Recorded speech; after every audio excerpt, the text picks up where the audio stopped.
brought you by Silver Pumps and Motors. Top quality और consistent performance के लिए सिर्फ सिल्वर पंप्स नाम याद रखना। ధాన్యం కొనుగోలులో సంబంధించి 1674.47 కోట్లు గత ప్రభుత్వం బకాయిల్ని మా ప్రభుత్వం జూలై 24లో రైతులకి చెల్లించడం జరిగింది।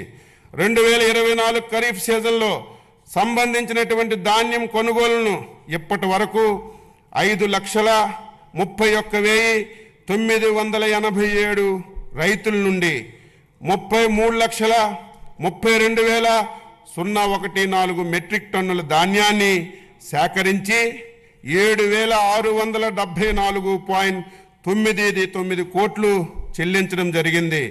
పై మొత్తంలో కేవలం 24 గంటల లోపే 6,726 కోట్లను 24 నుంచి 48 గంటల లోపు 948 కోట్లను చెల్లించామని గర్వంగా చెప్పదలుచుకున్నాను।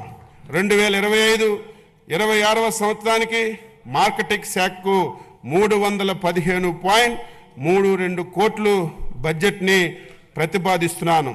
సహకార శాఖ దేశంలో సహకార ఉద్యమాన్ని బలోపేతం చేసేందుకు కేంద్ర ప్రభుత్వంతో పాటు రాష్ట్ర ప్రభుత్వం కూడా సహకార సే సమృద్ధి కార్యక్రమాలు చేపట్టింది।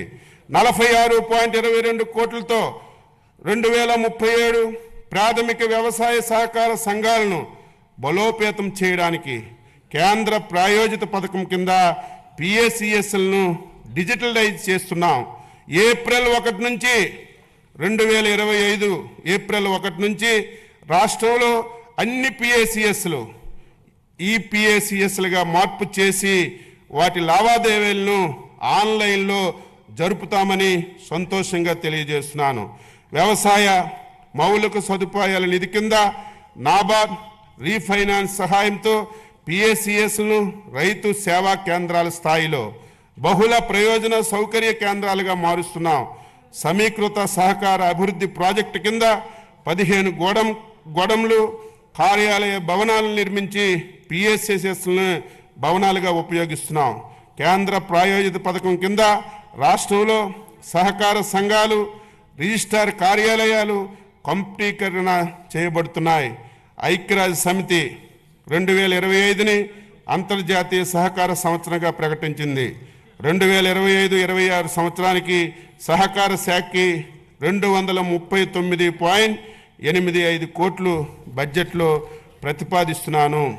పశు సంవర్ధక శాఖ గౌరవ ముఖ్యమంత్రి ప్రోత్సాహంతో పశు సంవర్ధక రంగంలో వినూత్న కార్యక్రమాలని ప్రాధాన్యత ఇస్తూ 2025-26 నాటికి దేశంలో పాలు మాంసం గుడ్లి ఉత్పత్తిలో మొదటి 3 స్థానాల్లో నిలవాలని ప్రభుత్వం లక్ష్యంగా పెట్టుకుంది।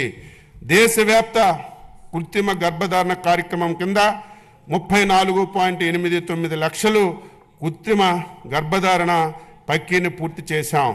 పశువులకు కోళ్లకు 9 కోట్లకు పైగా వ్యాక్సిన్లు చేయబడ్డాయి।